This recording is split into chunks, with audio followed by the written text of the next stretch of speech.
the New York Knicks. I'm back in the New York groove. Well, it's the Knicks. New York.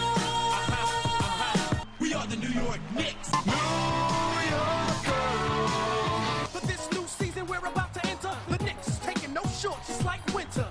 New York, New York. New York be about the Knicks, huh? But the best thing about New York City is K-N-I-C-K. Everybody say go New York, go New York, go! Go New York, go New York, go! Hey everybody, it is the New York Knicks podcast, episode 646. This episode is sponsored by Autograph.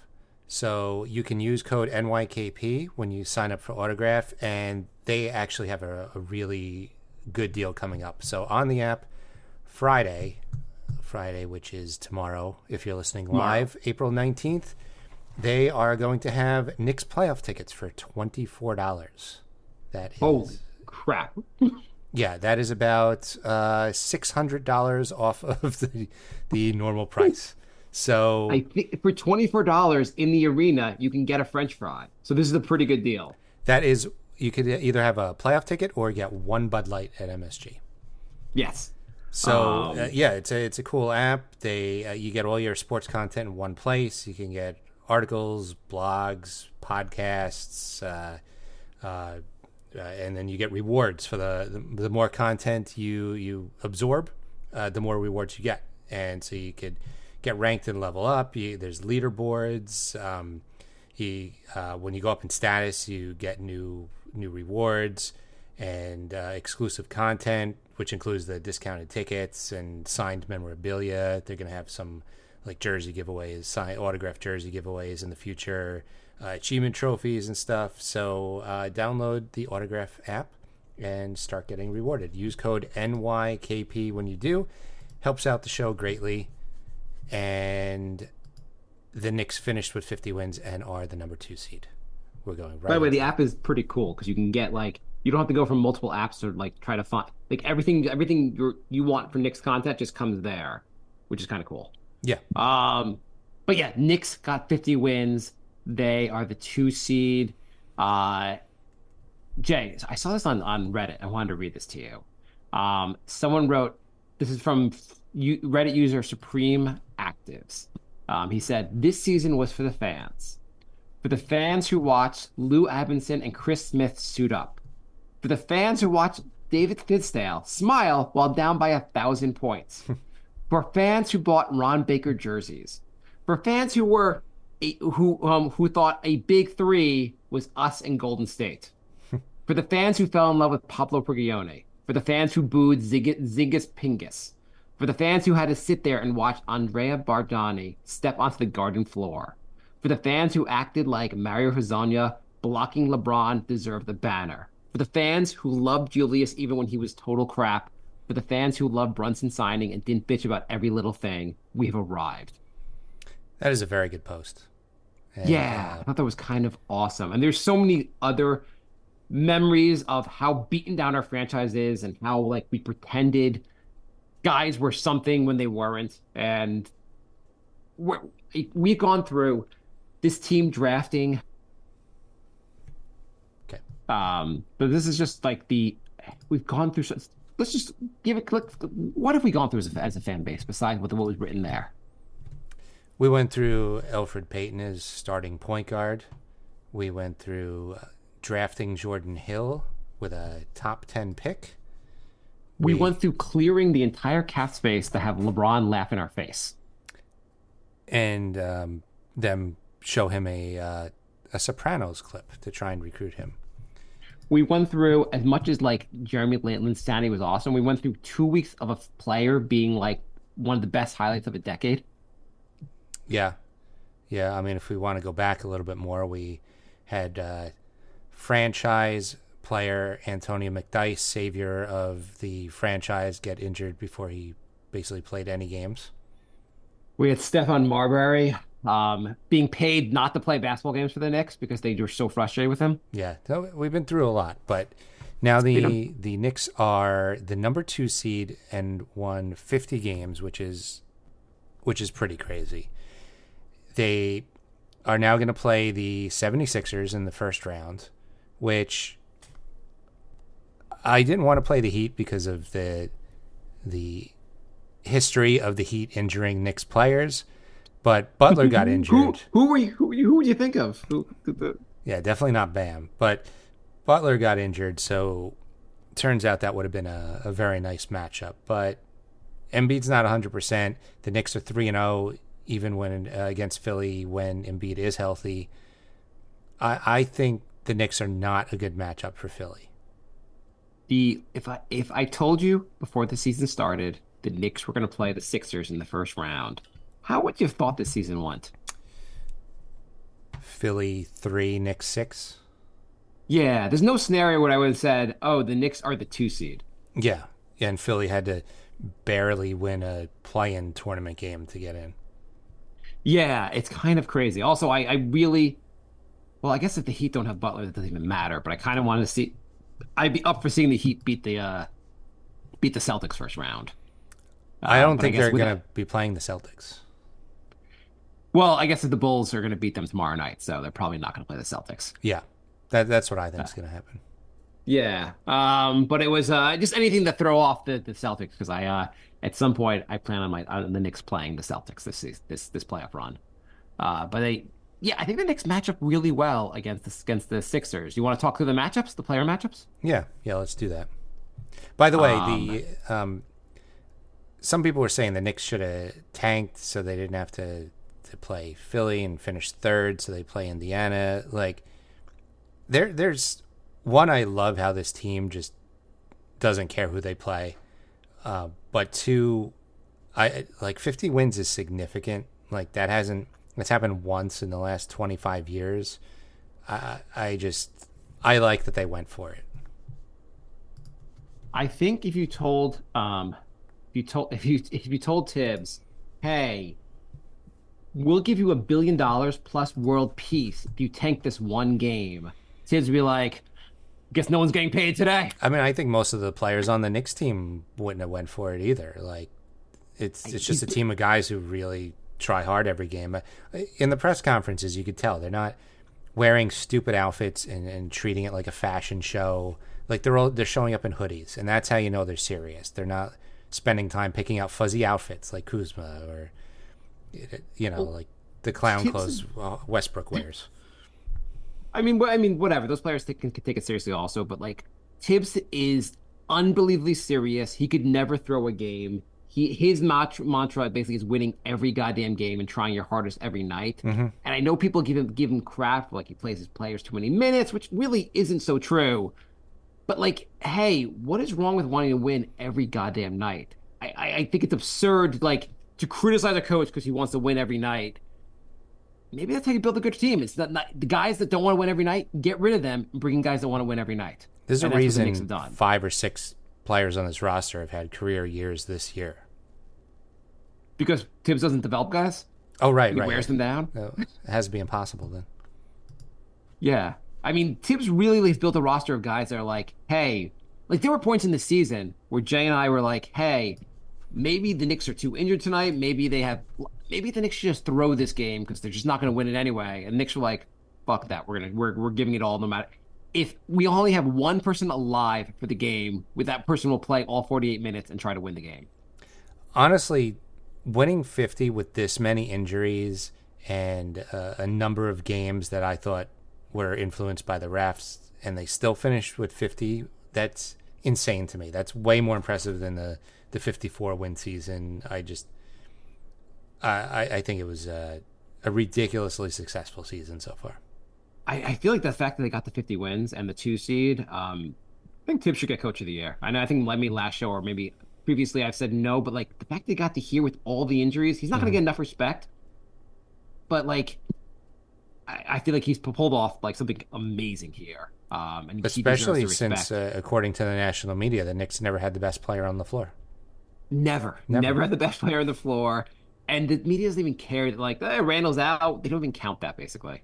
Yeah, just, all NBA, all-star, it doesn't matter. Yeah. So Paul Reed, backup center for the Sixers, said, just paraphrase what he said, basically, we were playing for the win. We wanted the easier game against the Knicks. What do you think about that? I think thank you, because we didn't have enough bulletin board material, and he finally did it. So, that's going right up on the bulletin board, and they're next going to be talking about that. I mean, it makes sense on one level, like, hey, yeah, we'd rather play the Knicks than the Sixers and then the Celtics. Celtics look really good. That makes sense. But to go on a podcast and say that? Yeah, that's not the kind of stuff. You don't want to give any team just fuel, especially when they've had your number already. Like, the Knicks are going to be gunning for them now. Yeah. Okay, so let's do the matchup. So, you want to do we do position by position? Yeah. I guess so. Embiid, Hart, obviously our starting center. Embiid gets the nod there. How do you think Hart will do against Embiid? I think he'll do all right. Embiid seems he's definitely not in game shape. He had his hands on his knees. He was winded. He looked like he got a second half. He looked a lot better, but that first half he looked like he was tanking. Like he would look so bad. So, I think he's going to have trouble again. Like he struggled against Bam, Ihart, and Mitch. He's got now 48 minutes of intense defense. He's going to put up numbers, but I don't think he's going to like go supernova on the Knicks. So I feel like as long as his Achilles is fine right now, and he can play, I think he's going to give Embiid a lot of problems on defense. Yeah. By the way, Mitch missed the second half of the last game of the season. He played full contact in practice, so it looks like he will be okay for the playoffs. Yeah. And I do think also like. So Achua, I don't think is going to be part of the regular. Maybe part like I feel like he might more fill in if one of those guys is hurting, or gets in foul trouble, or maybe he just goes up against Paul Reed. Yeah, maybe against like Paul Reed, but he's not an obvious guy to get major minutes. But he could be helpful maybe in this series. Mm-hmm. Yeah, and so like Embiid's stat line from last night, he got 23 points. He was 6 for 17 and 9 for 10 for the free throws. I feel like. If anything, it's the free throws you have to worry about the most for Embiid, because I just don't think he's going to have an amazing shooting game. I think he'll be off. I think the Knicks defense will bother him. It's just how generous the refs are, or how openly they're throwing the game. If you could keep Embiid to 10 to 12 free throws, it's going to be really tough for them to win games. Yeah, I think he needs the free throws basically to really because it gets him to the line, also prevents you from covering him. Yeah. Okay, so edge to the Sixers, but the Knicks are going to do a pretty good job here. Yeah. Power forward, Tobias. I guess we go to the next most important player, Maxey, and Maxey's not going to be covered by Brunson though, right? I don't think so. I think they're going to put Dante on him. I was going to say, do you think they're going to put OG on him? No. I don't think so. A little too fast for OG. Maybe a little too fast. Dante's a very good defender, so I'm fine with that. I love seeing this team when Dante and OG, also an Ihart, and Josh Hart are all on the floor together. Just all these guys, or Mitch, but all these guys who are super into defense. It is very fun to watch them how they just frustrates other teams. Nick's Cave says Josh Hart is going to be on him. Oh, maybe. I'm fine with that too. I mean, Hart's a very good defender too. Like he's going to have a good defender on him. Yeah, I'm also fine with Deuce getting some time on him. Deuce, he's done some really good job on defense on some players this season. Yeah. I mean, he's a hell of a defender too. That's. I guess if you match up though Maxey versus Brunson, who does more damage? Brunson's obviously the better player. 100%. Unless you're ESPN, Brunson's the better player. Right. Yeah, no. If ESPN, they're like, Brunson maybe could go off the bench in this team. I mean, has he ever been scored in the NBA before? We don't have our stats here to verify this. Yeah, Brunson definitely clears Maxey. The next matchup, I guess, is Tobias Harris versus OG. Yeah. So, do we think Harris is going to be covered by OG? Maybe in spurts. I mean, it's good that OG is kind of free to try and shut down whoever is getting hot. I feel like he covered some of Maxey last time they played and did a pretty good job. He'll do some of that. I mean, like I said, I think he's gonna float around and kind of cover whoever's like starting to look like they're warming up. I love sometimes you watch OG and he's covering the guy with the ball. The guy passes the ball, and suddenly OG's covering the other guy also. Yeah. He doesn't even seem that fast, but somehow he's over there also, and they're like, how do you just do this? So I haven't watched a lot of Philly games this season, but they were booing their own team halfway through the fourth quarter in a 3-point game. Are they always that shitty? I don't know. I mean, I watched just when the Knicks play them, and so I think so probably. I mean, they're from Philly, so. Like Harris, yes, he had a really bad brick, but it was a 3-point game at 4.5 minutes left in the fourth quarter, and they booed. And I'm like, I was at the Nets game 2 games ago. The Knicks were down 16 in the first quarter, and nobody was booing. Like, you just don't boo your home team like that. Like that, I don't know. I thought that was crazy. I mean, maybe the fans also, if you're a Sixers fan, and not really the defense, but they're like, the season's not going anywhere. We're not going to beat the Celtics, and Embiid's like 70% for the playoffs. We're screwed, and now we're just frustrated. I don't know. I don't know. I mean, I have no other great explanation for why their fans are that wouldn't happen booing at MSG. booing their players in a elimination game. A close one. Or not elimination, in a play-in game. If they were down by like 30, okay, but like a 3-point game, I just found that crazy. I mean, it's especially weird because their team won the game. Yeah. Like, it's one thing you're booing your team and the team lost by 30. It's like we're booing them and they won the game. Yeah. Very weird. I mean, if they weren't booing when they won the game, but the fans had so little faith in the team. Anyway, OG is better than Tobias. Yeah. I mean, the Knicks are just better. Like, maybe Oubre versus Dante. I'd rather have Dante than Oubre. Yeah. I think this is no question. I think the rest of the lineup really. And what do you have? Hart? What was the rest? Hart, Lowry? Yeah. Like, Lowry, who's well past his prime.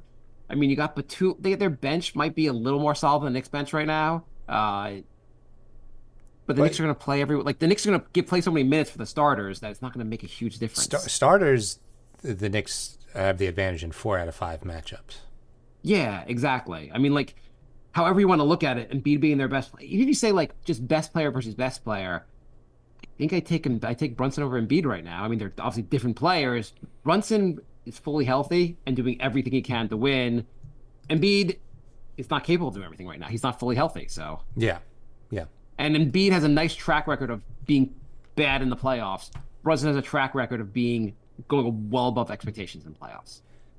It's interesting that there's a lot of Knicks fans that would like to have Embiid, considering Embiid's playoff history, and they hate Randall. Exactly. It's like, have you seen Embiid? He literally averages 10 less points a game in the playoffs. Like, it's not even close. No, he's had some terrible playoff runs. Like, but whatever. I mean, the Atlanta sucks that Randall series can't be here for Randall would probably be like one of Embiid's better playoff series. Yeah, Embiid's not been great in the play. Hopefully we get playoff Embiid. I'm very excited for playoff Embiid.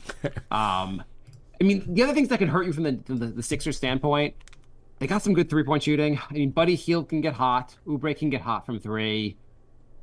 Lowry can rise from the grave at some points. I can't believe Lowry's a starter for them. It just seems ridiculous. But I think he's 30. Batum can what is he, 38?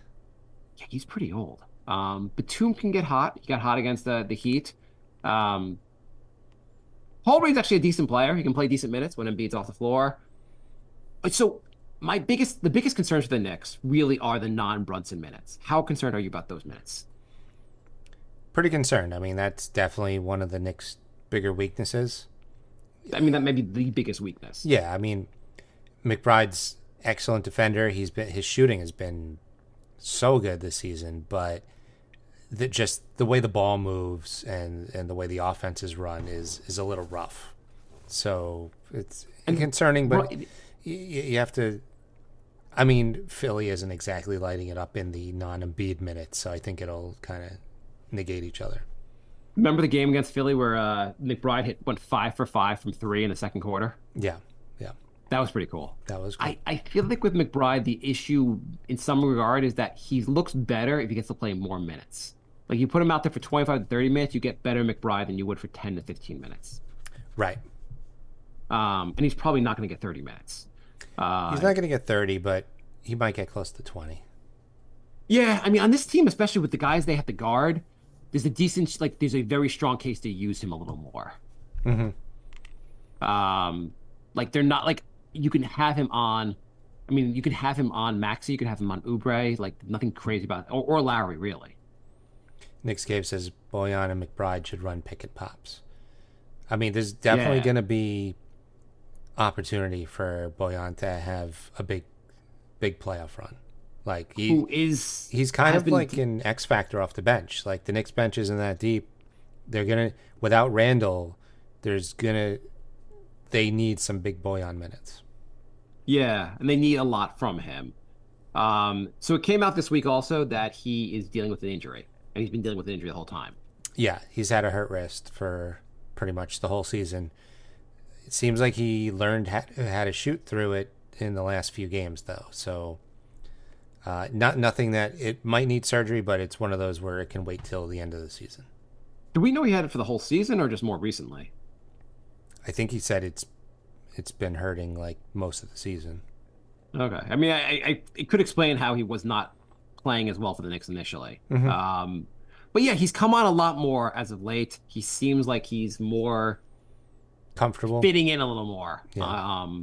I mean, it's also like you were a starter for all this time on a team that's really not trying to win every night. It's a huge thing to switch gear. Now you're a bench guy. We have to play our heart out and try to win every game. It sounds like a simple switch, but it's not that simple of a switch to make. Yeah. I think he's going to. I think he's going to show up. It seems like he's finding his groove at the exact right moment. So I'm happy about that. Yeah, and it would be like, especially with when Brunson's on the bench, like just getting a few threes from him will be a huge lift. I mean, he's capable of putting up a lot of points really quickly. Right. I mean, I feel like the biggest thing we should have to worry about for the series is not Embiid, it's guys getting injured or guys re-aggravating injuries. If everyone stays healthy, like OG stays healthy, like Sixers aren't winning the series. Right. They need OG and iHeart to stay healthy and hopefully make it a quick series so they can rest. While do you want to make your prediction for the series? Milwaukee, Indiana, I think is going to go long. So I would like for the Knicks to have a few days off while they like just beat each other up. I'm giving my golden guarantee, Jay. Golden guarantee. This only happens like once a season. Once a season. Or whatever I can remember this. But my golden guarantee, Jay, I guarantee Knicks in 5. Do you find it weird that Vegas has the Knicks as the underdogs? Yes. I find that kind of ridiculous. It's like they're 3-1 against Philly in the regular season. Embiid's kind of hurt. But they're the underdogs. It's weird. I'm excited for Vegas to lose a lot of money on the series. Yeah. That's just completely absurd to me. But what do you think? What's your prediction for the series, Jack? I think Knicks in 6. I think it's going to be a tough series. Philly's a good team. We're talking about like Knicks have all these matchup advantages. Philly's a good team, and I think it's going to be a tough series. But I do feel pretty good about the Knicks winning this series. I feel really good about the Knicks going up and just like with the Cavs, like just becoming too much for the Sixers by the end of the series. Mm-hmm. I mean, the Cavs haven't recovered since pretty much. No, I think they're going to break the Sixers in this series. I just don't think. I think if Embiid was fully healthy, I might think a little differently. I think Knicks would win either way, but I really think the Knicks are going to rough up Philly in this. I think game 1 win potentially goes to 1-1 before the Knicks win in 5, or maybe they go 2 and goes 2-1 and the Knicks take it. So I think a gentleman's sweep. Yeah, I think generally the Knicks are going to. I feel I would be shocked if the Knicks aren't in the second round. This would be the biggest upset we've seen. I know Vegas says it one way. I'd say this is the biggest upset since we did the whole entire show if the Knicks not win this series. If it even goes to 7, I'd be shocked.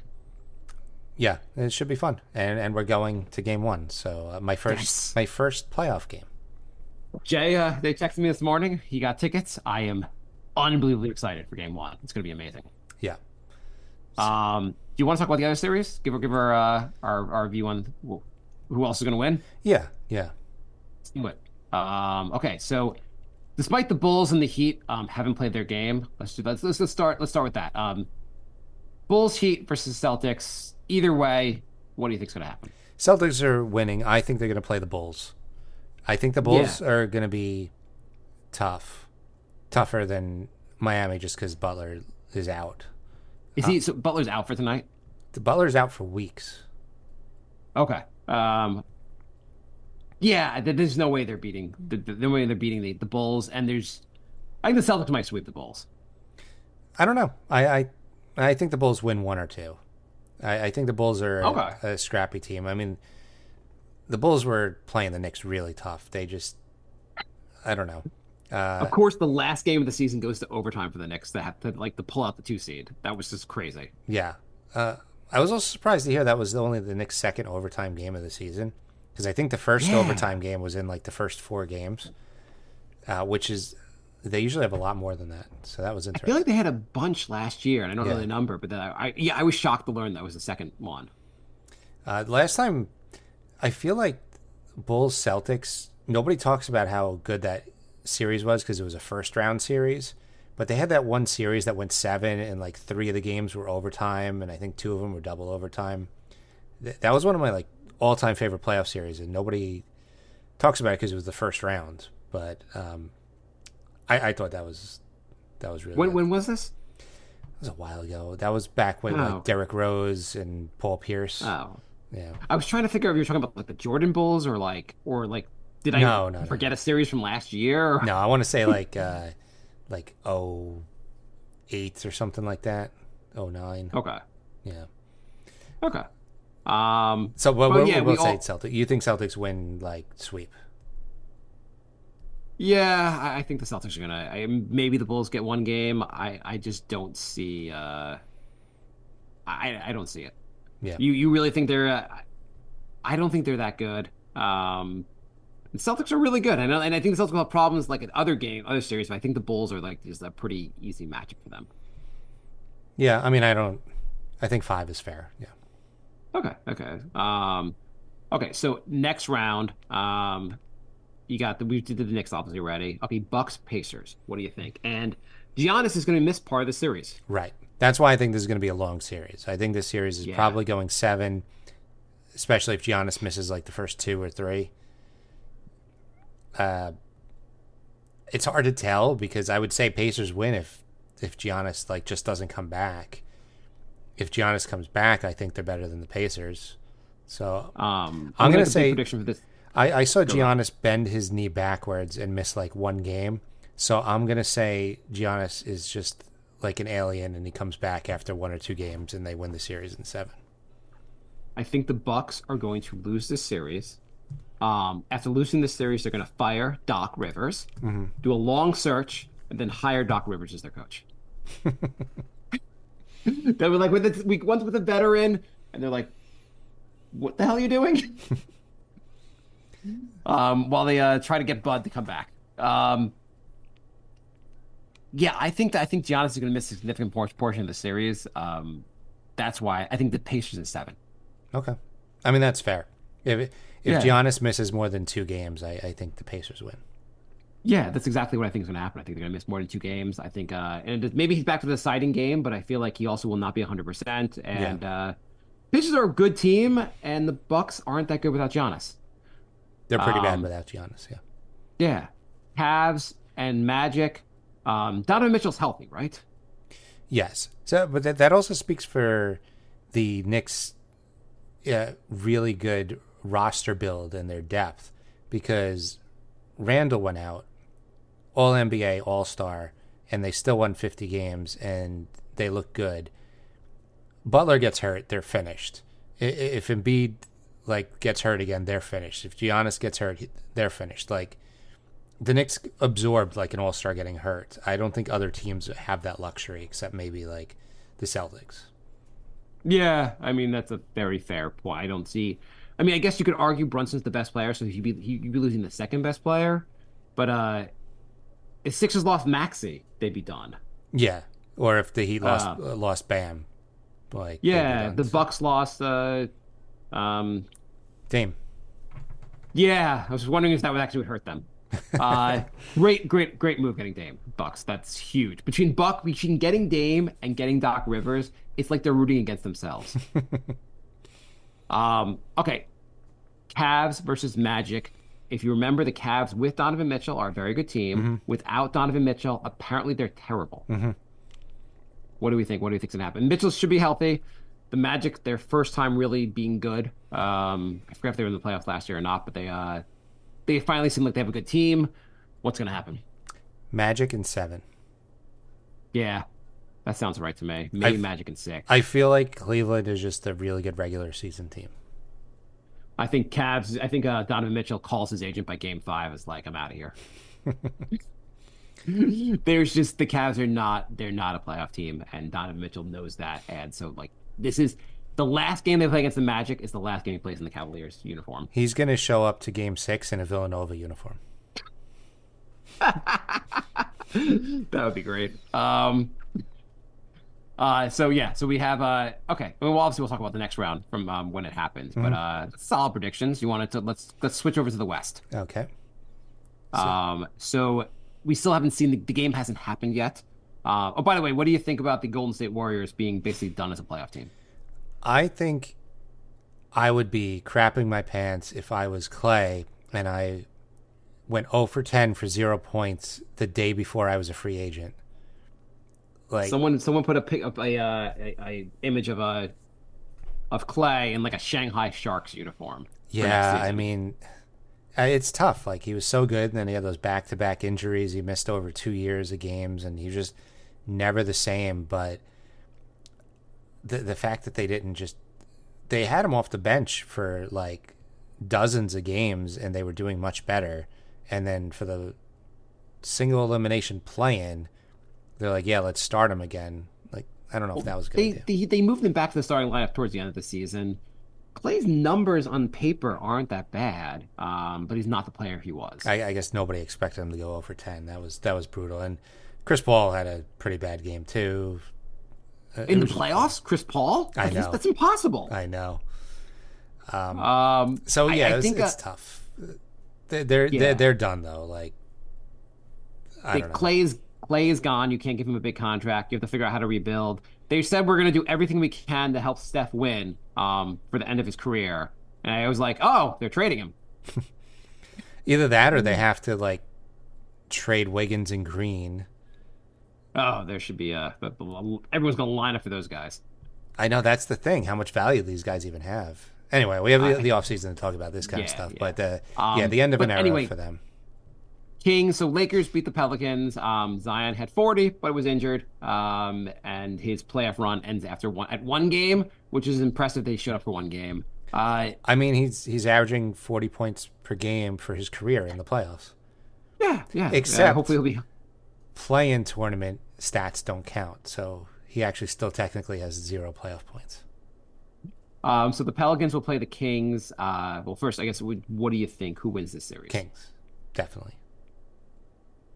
The Pelicans actually without Zion are a pretty good team still. I still think Kings are better. I think the Kings are soft. I am still saying even without Zion, the Pelicans win this game. Okay. Not that it matters. Either team is going to lose to the Thunder. Yeah. I'm going to take the Thunder in 6, though. I feel like maybe 5. What do you think? I think Thunder in 5. Yeah, Thunder are a really good team. I think the Thunder might go to the finals this year. It should be interesting. Okay, so next matchup, Lakers Nuggets. What do you think? Nuggets in 5. Nuggets in 5? I think at least 6 games. I don't. Lakers are not going to just roll over. They got swept last year, didn't they? Did they? Okay, they're not going to roll over 2 years in a row, Jay. I think 6 games. I mean, the Nuggets win this, but I think 6 games. Suns. Yeah, the Nuggets swept them, right? Pretty sure the Nuggets swept them last season. Okay, T-Wolves, Suns. Yeah, it was that series where every game was close. But I think they're going to play close games. I feel like they might pull a couple of close games. I mean, Nuggets also were on a tear last year. They're a very good team this year. Maybe they're not going to be as good as last year. No great reason why. I just feel like it's hard to reproduce. They were really they were unstoppable last year in the playoffs. Nuggets in 5. Okay. Suns, T-Wolves. This will be a really good series. Yeah, yeah, this is gonna be fun. They got Towns back just in time to screw up their rotation and chemistry. Suns killed them at the end of the season. They did. They crushed them. It's not a good matchup for the Timberwolves. Timberwolves are a very good team. Suns are just not a great matchup. I still think Timberwolves are better. They're one of the best defensive teams in the NBA. Yeah, I'm gonna say Timberwolves in 6. I'm going to say the Suns in 7, All right. maybe 6. I think the Suns are winning the series. Kevin Durant's a very good player. Devin Booker's a very good player. I think the Suns will find a way to win these games. Suns better hope they win a series. I mean, if they don't win a series, wow, like you won. I mean, you were the 1 or 2 seed consistently. Then you got Kevin Durant and Bradley Beal, and you're barely barely avoiding the play-in. Yeah, it's going to be a disaster if they don't win a series. Yeah. And I don't know where you go from this, but that would be a fun offseason conversation. Mavericks Clippers. That should be a hell of a matchup. Yeah, Kawhi seems like he is hurt just in time for the playoffs. Is he hurt? Yeah. Well, I mean, like, is he playing or is he hurt? Or is he missing games? Well, he missed last game. And but he's going to play this game. He has knee inflammation. He's already questionable for the first playoff game. So I mean, holy shit. It's amazing how terrible it worked out for the Clippers when they got Kawhi. When they had this big thing and they got Kawhi and Paul George. So, was it 4 years ago? They've done nothing with it so far. I know. So, yeah, no, Mavs. Definitely Mavs. Mavs. Yeah, I mean, you got James Harden playoffs. I mean, you can always count on that, right? I don't even think this. Yeah, if I'm gonna say Mavs in 5. I think Kawhi's gonna miss a bunch of games, and they're not that deep. Here's what's gonna happen, Jay. Here's exactly what's gonna happen. Kawhi is going to go nuclear in Game 1. Everyone's gonna be talk radio. Everyone's gonna be like, "Holy shit, Kawhi is back! He put up 48 points. Goddamn, shut down the Mavericks. Holy shit, Kawhi is back." Clippers win by like 30. But he won't play it. No. They'll win that first game. Yeah, by like 30. Win by 30, yeah. And then he will not play a single more game the rest of the season. And they lose the next 4. Rest of the playoffs. Yeah. Sounds about right. He'll pull a Zion. He'll play one game. It'll look awesome. And he'll be like, my work's done. Isn't that what he did last year? Yeah, he played like 2 or 3 games, maybe 2 games. Everyone was like, oh my God, I forgot how good Kawhi is. And then they're like, he's questionable for next game, and you won't see him till the fall. Yeah, definitely Mavs. If Kawhi could stay healthy, Clippers win this series. So with the fact that you need Kawhi to be healthy for a whole series, there's no chance that Clippers win the series. T-Wolves in 6, maybe 7. Mavs? Mavs. Sorry, Mavs. I meant Mavs in 7. I think Mavs in 5. No. You have an injured Kawhi and playoff Harden. I don't trust this team. I just don't trust them. And Paul George hasn't gotten injured I think this is yet. going to be a good series. It's I not think it's like going to go 6 or 7. Paul George has played the most games this season that he has in a long time. I don't trust him to hold up either. I mean, do you trust Kyrie not to do something Kyrie-like? I do. By the way, do you realize the last time Kyrie did anything of significance in the playoffs, it was like 30 years ago? Yeah, it was, what, 2019? 2017? Was it even? The last time he did anything significant was he was on the Cavs. That was the last time he did anything significant. The last time Paul George played over 70 games was when he was on the Thunder. It's been a while. Yeah, 2019. Yeah. So I think I mean, I guess Luka should be able to win this series. I think it's gonna go a bunch of games though. Remember that shot Luka took against the Clippers when he beat them? He took it was like a game 1 or 2 of the playoffs where he shot from like 40 feet to like win the game. Yeah, he's ridiculous. He really is ridiculous. We were saying if he got a 3-point shot, he'd be like unstoppable, and his 3-point percentage is pretty good now. Yeah, no, he's gotten better. He's still sometimes chucks. He definitely does heat checks, but He got his percentage up to the point where like you have to respect his 3-point shot, and I mean that was the whole thing. Like, you know, keep him behind the 3-point line, and he shot 38% this season. I mean, that's Dallas team looks really good. Also, they have a lot of good players now. I mean, like from what they had, they actually built a solid team. Like I like the PJ Washington move. They got who's the center they got? That's pretty good. Derek Lively pick was awesome. Lively. I mean, that was a great pick. Yeah, I mean they got some players. Getting Gafford at the end, like it was a solid low risk move. I think Jay and I were talking before the show, like or before, like the other day. Like this looks like one of the more entertaining first rounds we're gonna have. Like last year was pretty good, but this year is gonna be an awesome first round. I can't remember a first round where there's like no bad teams. It's also a lot of the series. I mean, the only series that don't look that compelling are the 1 through 8. All the other matchups look pretty compelling. Yeah, it usually like the first round. You're lucky if you get more than 1 or 2 good. Like usually the 4-5 matchup is good, and maybe the 3-6. But it looks like even the 2-7s both look like they're going to be good. I mean, maybe the for Sixers fans it won't be so good, but like it looks like a hell of a first round we're gonna have here. Yeah, it's the only problem is I'm gonna have to watch too many of these games. Like the NBA should make it a little less entertaining. Like this is gonna be this is gonna consume way too much of my time. I know. It's like but congratulations. Congratulations to the Detroit Pistons for having the worst record in the NBA. You guys did it again.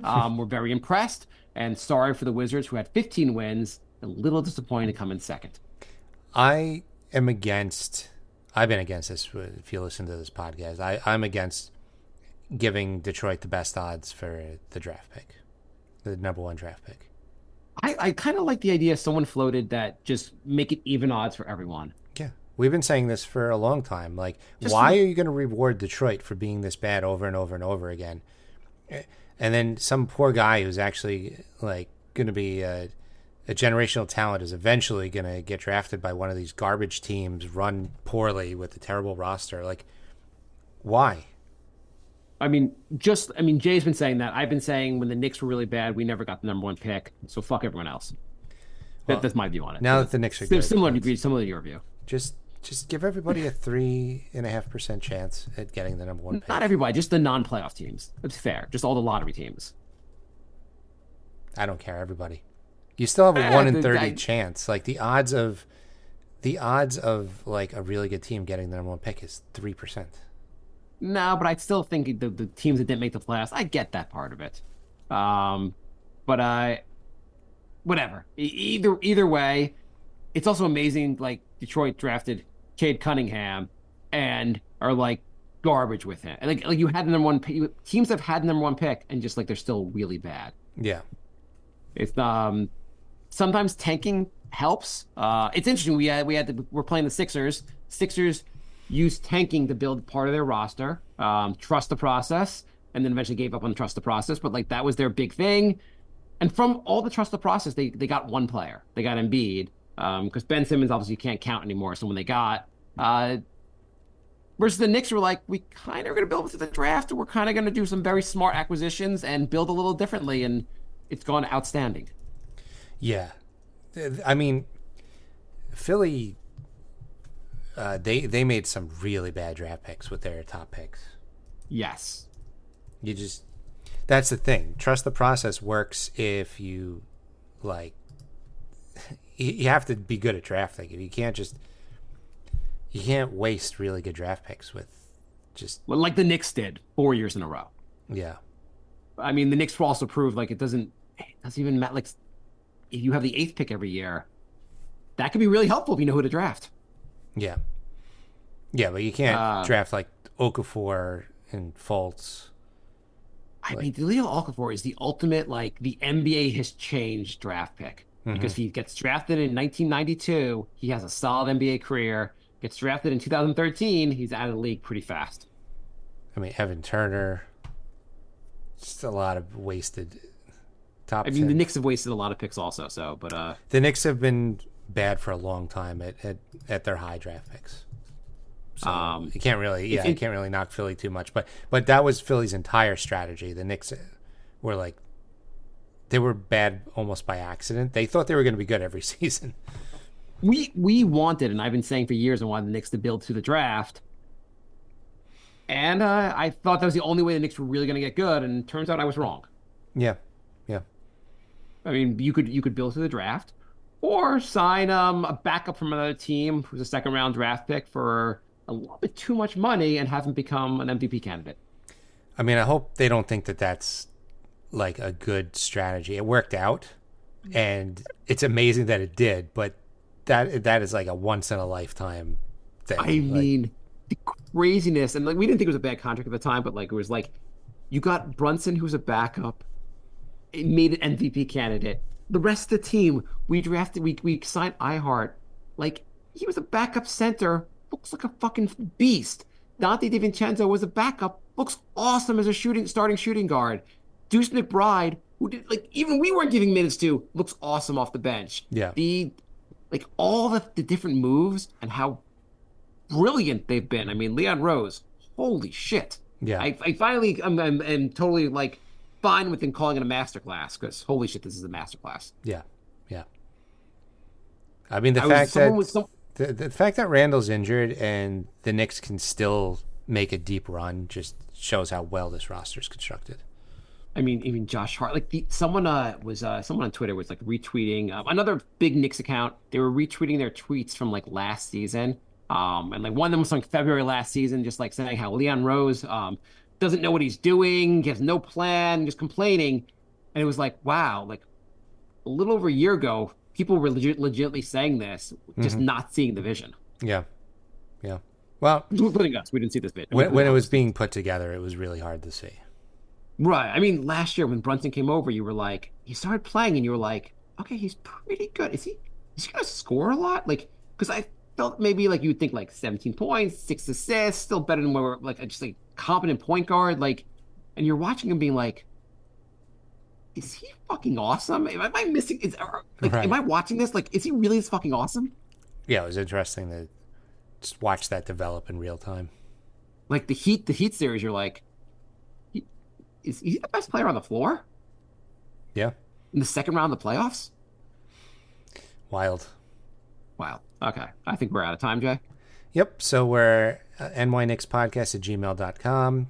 You can find us at nyknickspodcast on YouTube, Patreon, Twitter, Facebook, and Instagram. By the way, you realize we screwed up. We should have never done a Knicks podcast. We just should have done a Villanova podcast. And just that would have been the key to growing our show. Well, we would have seen a championship. We would have seen 2 titles in the college, and then we would have then followed those players to happen to land on the Knicks.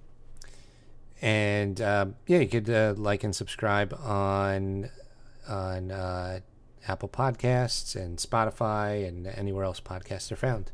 So and download at Autograph. Yes, or the Autograph app. Download the Autograph app.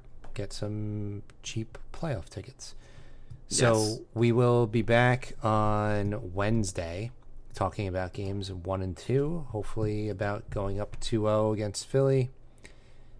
And let's go Knicks. Don't even say hopefully. We're going to be talking about the Knicks having gone up 2-0. 2-0, 2 25-point wins.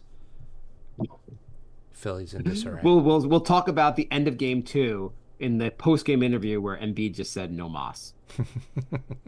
The no mas game. No mas game. All right. Goodbye, everybody. Thanks for joining in the live chat. We're also on Twitch, twitch.tv/crumpledbacon, and we do the shows live, so you can watch us there, or on YouTube, youtube.com/@nyknickspodcast. And we'll talk to you soon.